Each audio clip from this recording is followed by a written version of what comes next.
Programs presented by Shri Guru Ram Rai University, Dehradun, first ICAR accredited university of Uttarakhand. Udham Singh Nagar के दौरे पर CM Dhami Khatima के तराई में लिखा सीएम का अनोखा अंदाज। सीएम धामी ने अपने खेत में हल चलाकर रखी धान की रोपाई। कैलाश मानसरोवर यात्रा के पहला जत्था रवाना। सीएम धामी ने हरी झंडी दिखाकर टनकपुर में किया रवाना। कहा लंबे कालखंड के बाद हुई कैलाश मानसरोवर यात्रा। कारगिल विजय दिवस की तैयारियों की समीक्षा सैनिक कल्याण मंत्री गणेश जोशी ने की समीक्षा। मंत्री गणेश जोशी ने अधिकारियों के साथ बैठक कर दिए दिशा निर्देश। कॉर्बेट टाइगर रिजर्व में घट रही हॉक डियर की संख्या। हॉक डियर की घटती संख्या पर चिंता का विषय। और उत्तराखंड में भारी बारिश, ऑरेंज अलर्ट जारी। अधिकांश क्षेत्रों में गरज और चमक के साथ तेज बारिश के असर। पहाड़ों से लेकर मैदान तक जनजीवन अस्त व्यस्त।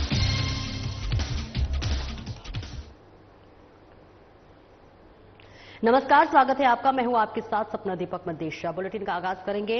मुख्यमंत्री पुष्कर सिंह धामी उधम सिंह नगर दौरे पर है। जी हां, आपको बता दें कि अपने अनोखे अंदाज से जनता के दिलों में बसते हैं धामी। खटीमा के तराई में भी दिखा मुख्य सेवक का अनोखा अंदाज। सांस्कृतिक जुड़ाव और किसानों के साथ बेलों की जोड़ी से चलाया हल। अपने खेत में की धान की रोपाई। किसानों के श्रम, त्याग और समर्पण को अनुभव कर किया पुराने दिनों का स्मरण। खेत में उतरकर अपने पुराने दिनों की यादें की ताजा। और वही हुड़किया बॉल के साथ भूमि के देवता भूम्या, जल देवात इंद्र और छाया देवता मेघ की वंदना। अन्नदाता न केवल हमारी अर्थव्यवस्था की रीढ़ बल्कि संस्कृति और परंपराओं के संवाहक भी हैं, सीएम धामी ने कहा। और इसके साथ ही जनता का इसी तरह मिले स्नेह और आशीर्वाद तो 2037 में, माफ कीजिएगा 2027 में हैट्रिक लगा सकते हैं धामी।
सैनिक कल्याण मंत्री गणेश जोशी ने देहरादून स्थित सैनिक कल्याण निदेशालय में 26 जुलाई कारगिल विजय दिवस की तैयारियों की समीक्षा की। उन्होंने सैनिक कल्याण विभाग के अधिकारियों के साथ बैठक कर निर्देश दिए कि शौर्य दिवस के अवसर पर आयोजित सभी कार्यक्रमों की तैयारियां समयबद्ध एवं भव्य रूप से पूरी की जाए।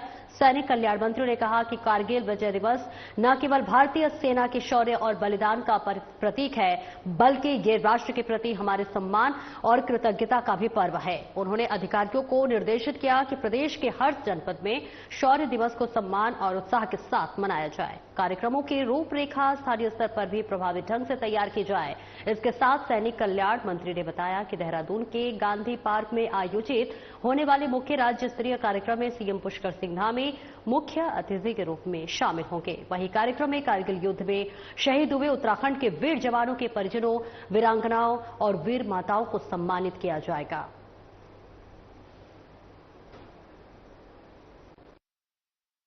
कारगिल दिवस है जिसको स्वर्ण दिवस के रूप में मनाया जाता है, उसकी तैयारियों को लेकर, क्योंकि प्रदेश के अंदर जो कार्यक्रम होता है उसका मैसेज पूरे देश और प्रदेश में जाता है, और ये तो वीरों की भूमि है। फसड़वार से लेकर अभी तक हजारों यहाँ के वीरों ने देश की रक्षा के लिए प्राणों की आहुति दी है।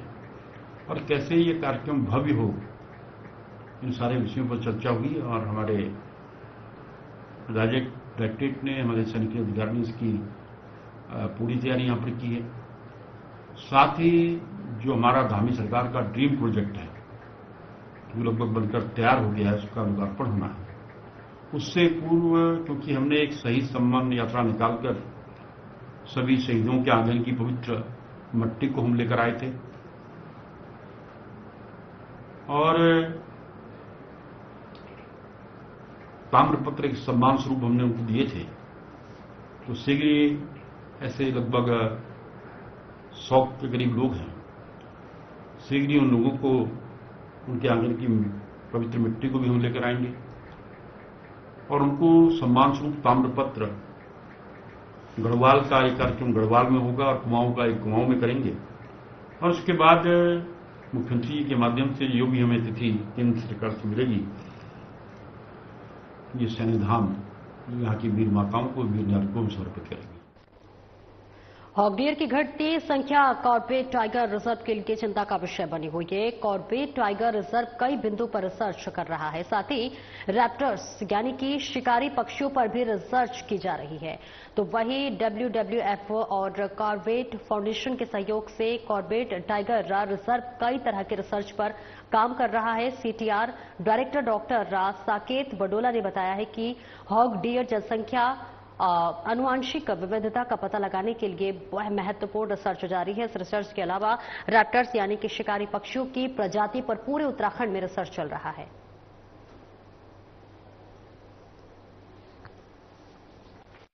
कॉर्बेट टाइगर रिजर्व के अंतर्गत कई तरह के रिसर्च रिलेटेड एक्टिविटीज जो हैं वो चलती रहती हैं। उसमें कई हमारे जो कंजर्वेशन पार्टनर्स हैं, जैसे कि WWF इंडिया है, कॉर्बेट फाउंडेशन है, बाकी अन्य भी हैं, वो लोग भी इसका सहयोग देते हैं। तो उन्हीं सब चीज़ों को, रिसर्च को एक प्लेटफॉर्म पे लाने के लिए आज हमने एक मीटिंग का ऑर्गेनाइज की थी। ये मीटिंग मंथली की जाएगी, जिसमें कॉर्बेट टाइगर रिजर्व के अंतर्गत जो रिसर्च चल रही है, जिन रिसर्च की जरूरत है, उन सब के बारे में डिटेल डिस्कशन होगा। आज जो मीटिंग का सबसे पहला पॉइंट था कि हमारे यहाँ पर कॉर्बेट फाउंडेशन के साथ मिलकर हम एक हॉग डियर्स पर रिसर्च कर रहे हैं। अभी आपको पता है कुछ दिन पहले हमने हॉग डियर की काउंटिंग भी की थी, जहां पर उसकी पॉपुलेशन स्टेबल निकली थी, कुल 180।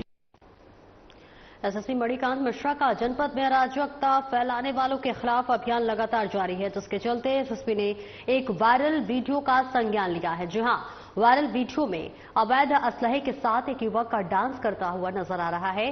पुलिस ने युवक के खिलाफ कड़ी कार्रवाई करते हुए युवक की दबंगई निकाली है। जी हां, पुलिस ने सोशल मीडिया पर वायरल वीडियो के आधार पर युवक को गिरफ्तार करके जेल भेज दिया है।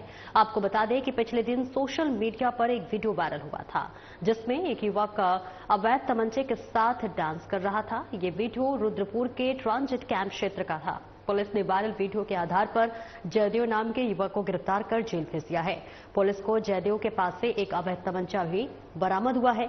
वहीं SSP मणिकांत मिश्रा का जनपद में कानून के नियमों की धज्जियां उड़ाने वालों को साफ संदेश है कि अराजकता फैलाने वालों की मनमानी किसी भी सूरत में बर्दाश्त नहीं की जाएगी।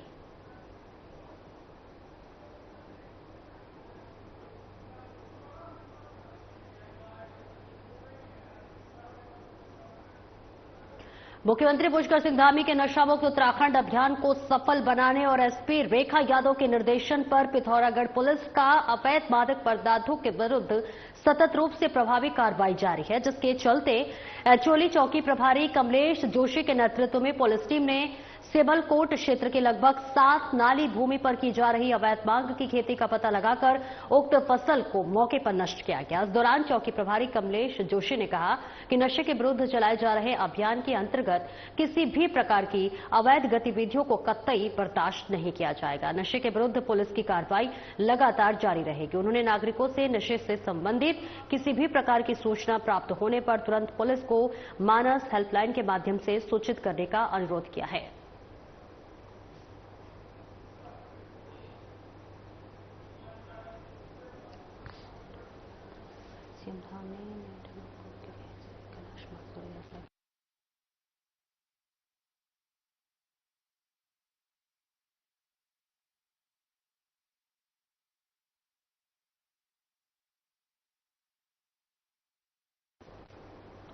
तो आगे बढ़ेंगे जहां मुख्यमंत्री पुष्कर सिंह धामी ने टनकपुर से जो है यात्रा को हरी झंडी दिखाई है। जी हां, टनकपुर से कैलाश मानसरोवर यात्रा के पहले जत्थे को हरी झंडी दिखाकर रवाना किया है।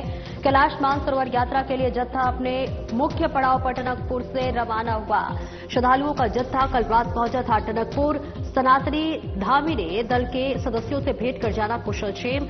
लंबे कालखंड के बाद शुरू हुई कैलाश मानसरोवर यात्रा, सीएम ने कहा। और ऐसे में ऐतिहासिक यात्रा की शुरुआत से प्रदेश में तीर्थाटन और पर्यटन गतिविधियों को मिलेगा नया आयाम। स्थानीय लोगों की आजीविका और क्षेत्र की अर्थव्यवस्था को सशक्त आधार होगा प्राप्त। ये एक यात्रा नहीं बल्कि संस्कृति, आस्था और क्षेत्रीय विकास का संगम है। यात्रा में सभी व्यवस्थाएं दुरुस्त की गई हैं। श्रद्धालुओं की सुरक्षा चाक चौबंद है। यात्रा में किए गए हैं उचित प्रबंध। श्रद्धालु यात्रा को लेकर जाएंगे अच्छा अनुभव।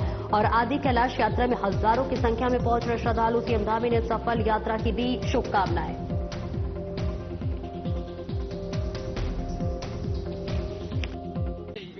कैलाश मानसरोवर यात्रा का मुख्य पड़ाव केंद्र आज टनकपुर से ये यात्रा आज आगे निकल गई, प्रारंभ हो गई है। और कल रात्रि को ही कैलाश श्रद्धालु जो कैलाश दर्शन के लिए जा रहे थे उनका दल आ गया था और यहाँ रात्रि को विश्राम करके आगे निकला है। सभी व्यवस्थाएं पूरी तरह से की गई हैं यात्रियों की सुरक्षा के लिए, उनकी यात्रा अच्छी हो, यात्रा में किसी प्रकार की परेशानी न हो। क्योंकि यात्रा अत्यंत कठिन यात्रा भी है, मौसम की चुनौती भी बनी रहती है, भूस्खलन के रास्ते भी हैं, लेकिन उसके बाद पूरा कुमाऊं मंडल विकास निगम के द्वारा जो हमारा राज्य का निगम है वो सभी सुविधाएं कैलाश यात्रियों के लिए की गई हैं। उनकी यात्रा अच्छी होगी, अच्छे प्रबंधों के साथ होगी और बड़ा उत्साहपूर्ण माहौल है। सभी यात्री बहुत उत्साह से परिपूर्ण हैं। मैं सबकी यात्रा की सफलता की कामना करता हूं कि भगवान महादेव सब पर कृपा करें, उनकी मनोकामना पूर्ण करें, उनकी यात्रा सहज हो, सरल हो, सुलभ हो और सुरक्षित हो।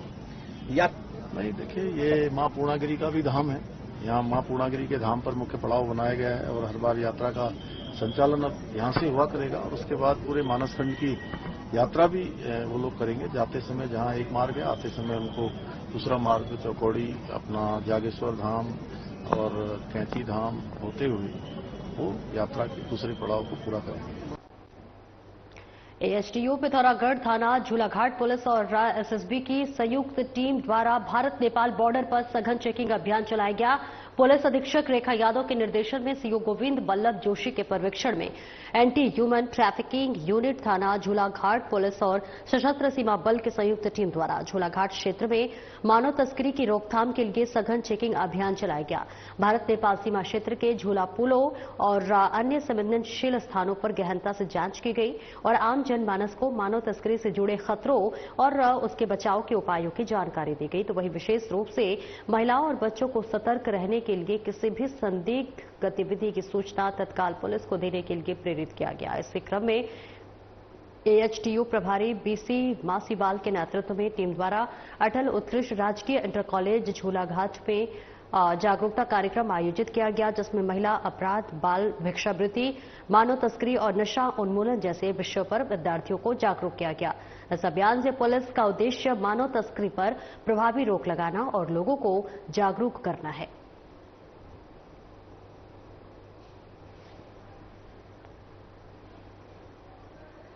सीमांकन जनपद पिथौरागढ़, जहां से कैलाश मानसरोवर यात्रा, आदि कैलाश और ओम पर्वत यात्रा संचालित हो रही है।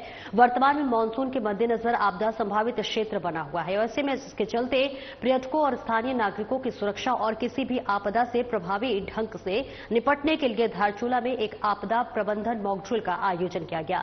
ये मॉक ड्रिल जिलाधिकारी विनोद गिरी गोस्वामी का और पुलिस अधीक्षक रेखा यादव के निर्देशन में आयोजित की गई, जिसमें जनपद पुलिस प्रशासन, एनडीआरएफ, आईटीबीपी, स्वास्थ्य विभाग सहित अन्य महत्वपूर्ण विभागों में सक्रिय भागीदारी की। और इस अभ्यास का उद्देश्य आपदा की स्थिति में सभी संबंधित एजेंसियों के मध्य समन्वय स्थापित कर त्वरित और प्रभावी राहत एवं बचाव कार्य सुनिश्चित करना था। मॉक ड्रिल के दौरान आपदा की स्थिति को सजीव रूप से प्रदर्शित किया गया, जिसमें घायलों को रेस्क्यू, प्राथमिक उपचार, सुरक्षित स्थान पर पहुंचाने और आवश्यक उपकरणों का प्रयोग कर राहत कार्य करने का अभ्यास किया गया। इस अवसर पर सीओ के एस रावत, एसडीएम जितेंद्र वर्मा सहित विभिन्न विभागों के अधिकारी और कर्मचारी मौजूद रहे। जनपद पुलिस और प्रशासन द्वारा मानसून अवधि में निरंतर सतर्कता बरतते हुए यात्रियों और नागरिकों से भी सावधानी बरतने की अपील की गई।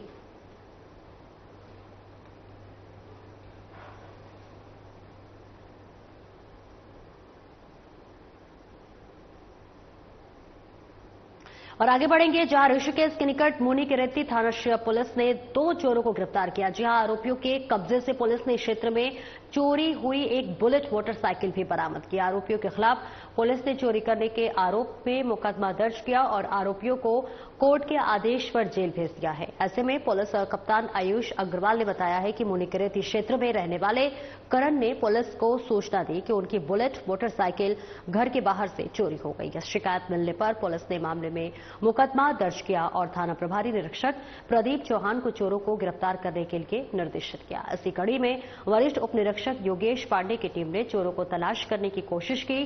तपोवन चौकी प्रभारी प्रदीप रावत की टीम ने दोनों चोरों को गिरफ्तार करने में सफलता हासिल की है। चोरों के कब्जे से चोरी की गई बुलेट मोटरसाइकिल भी बरामद की गई है। आरोपियों की पहचान प्रेम तोमर और प्रभजोत निवासी मेरठ के रूप में हुई है। फिलहाल इतना पता चला है कि आरोपी शातिर किस्म के चोर हैं। उनके आपराधिक इतिहास की जानकारी की जा रही है। आरोपियों को जेल भेज दिया गया है।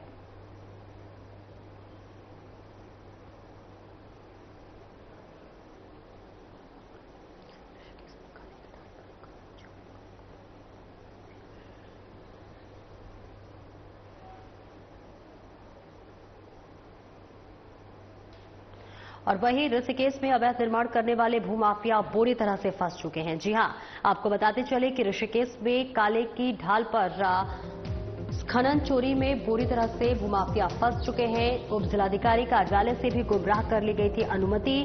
साधना टीवी के खुलासे के बाद हरकत में आया प्रशासन, जहां भूमाफियाओं और खनन माफियाओं के खिलाफ एसडीएम योगेश मेहरा का चला हंटर। अवैध खनन पर भूमाफियाओं को कई लाख रुपए का नोटिस जारी हुआ है।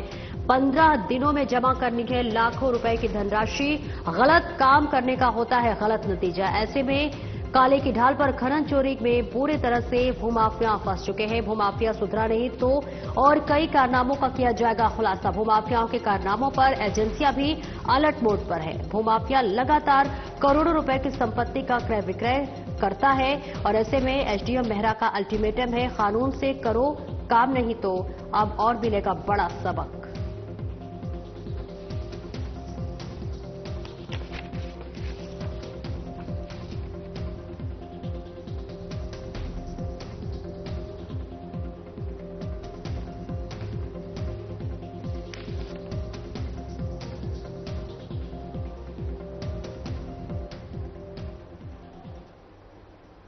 और इस खबर पर ज्यादा जानकारी के लिए उत्तराखंड से हमारे ब्यूरो चीफ कमल शर्मा हमारे साथ जुड़ रहे हैं। कमल, देखिए, अब लगातार हम इस खबर को भी दिखा रहे थे और आपने भी कई बार कवरेज की। ऐसे में बड़ा खुलासा हुआ और अब इन पर शिकंजा कसा गया है भूमाफियाओं पर, क्या तस्वीर?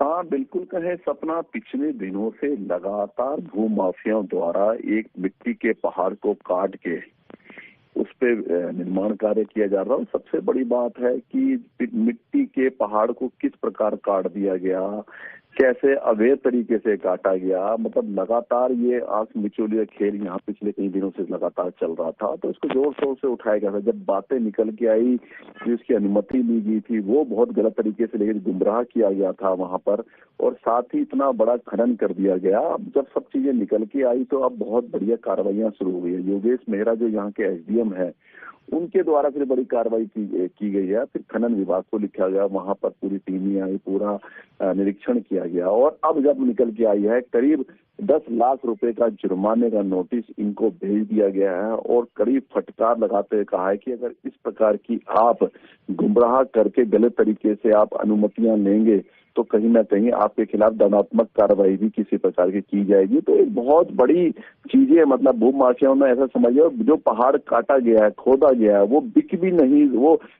नहीं सकता। मतलब बड़ा लंबा खेल है और जैसे जैसे खेल के बारे में जानकारी मिलती जाएगी बताया जाएगा।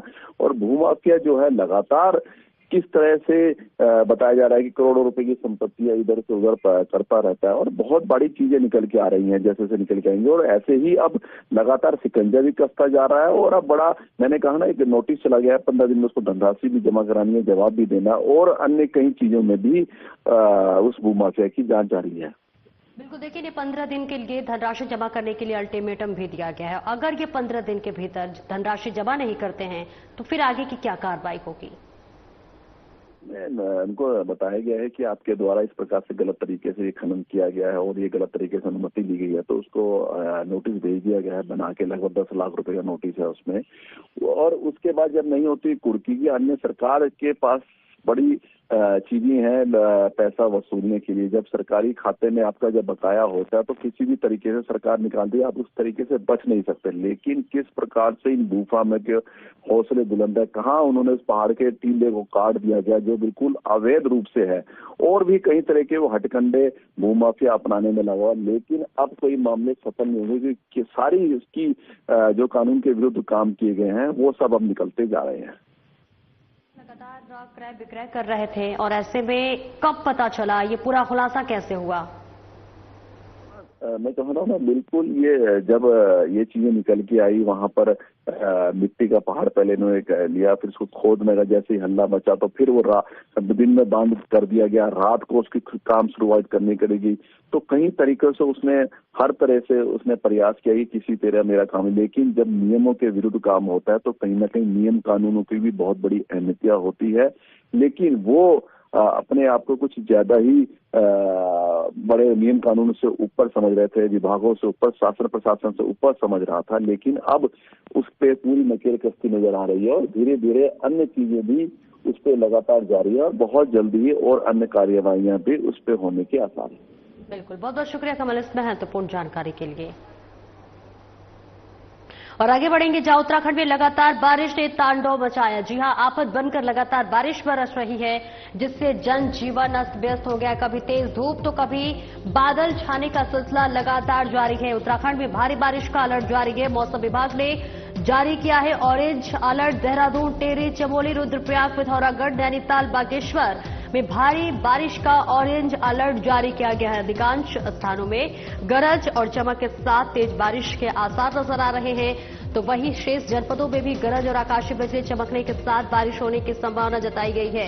जहां आपको बता दें कि तेज धूप के चलते तापमान में भी बढ़ोतरी हुई है, तो वहीं दूसरी ओर भारी बारिश से प्रदेश के कई संपर्क मार्ग लगातार बाधित है। बंद सड़कों को खोलने का प्रयास जारी है। लोगों को परेशानियों का सामना करना पड़ रहा है। नदी नालों के उफान पर आने से बह चुके कई पुल। एनडीआरएफ, एसडीआरएफ और इसके साथ ही आपदा प्रबंधन की टीम भी अलर्ट मोड पर है। नदी नालों के पास रहने वाले लोगों को पुलिस अलर्ट कर रही है। मौसम विभाग ने लोगों से अपील की है, जहां गाड़ गधेरों से दूर रहे लोग और इसके साथ ही यात्रा में आने से पहले मौसम की जानकारी जरूर लें और पहाड़ी क्षेत्रों में आवाजाही के लिए बरते विशेष सावधानी। पहाड़ी जिलों में नदियां उफान पर है, ऐसे में चारधाम यात्रा मार्ग पर भूस्खलन का खतरा बना हुआ है। बिजली के खंभों, पेड़ों और अस्थायी निर्माणों से भी दूर रहे, जहां पहाड़ों से लेकर मैदानी जिलों में जनजीवन अस्त व्यस्त नजर आ रहा है।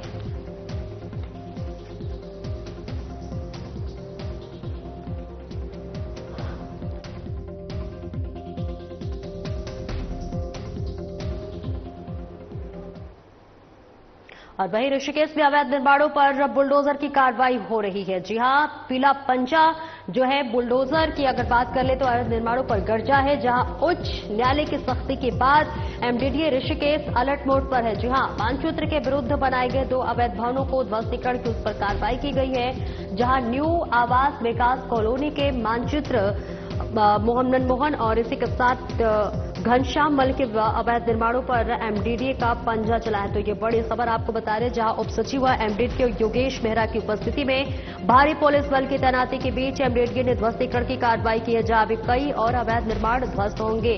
योगेश मेहरा ने कहा, एमडीडीए की कार्रवाई के बाद अवैध निर्माणकर्ताओं के पसीने छूटे, जहां योगेश मेहरा की अवैध निर्माणकर्ताओं को कड़ी चेतावनी।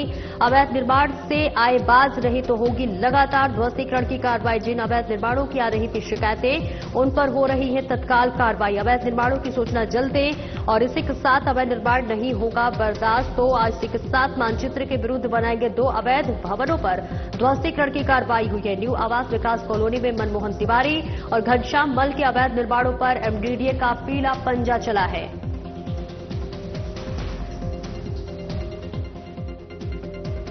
जहां जहां से शिकायतें आ रही हैं वहां पर नोटिस निर्गत किए जा रहे हैं और कोई व्यक्ति अगर काम रोकने के नोटिस के बाद भी अगर कार्रवाई जारी रख रहा है तो उन भवनों को सील किया जा रहा है और सीलिंग के बाद भी यदि कोई अपनी निर्माण को जारी रखा है अवैध निर्माण को तो उसके खिलाफ फिर ध्वस्तीकरण की कार्रवाई की। देखिए आज की कार्रवाई है बेसिकली वो 2 भवनों को लेकर के है, किंतु इसमें एक भवन और है जिसकी कार्रवाई अभी गतिमान है और उसका भी यथाशीघ्र जो है निस्तारण करके एप्रोप्रिएट एक्शन लिया जाएगा। आज जो 2 भवनों के खिलाफ कार्रवाई की जा रही है ये स्वीकृत मैप है इनके पास, लेकिन स्वीकृत नक्शे से इतर इनके द्वारा जो विचलन किया गया है उसके खिलाफ आज ये कार्रवाई की जा रही है। फिलहाल इस बुलेटिन में इतना ही। नमस्कार।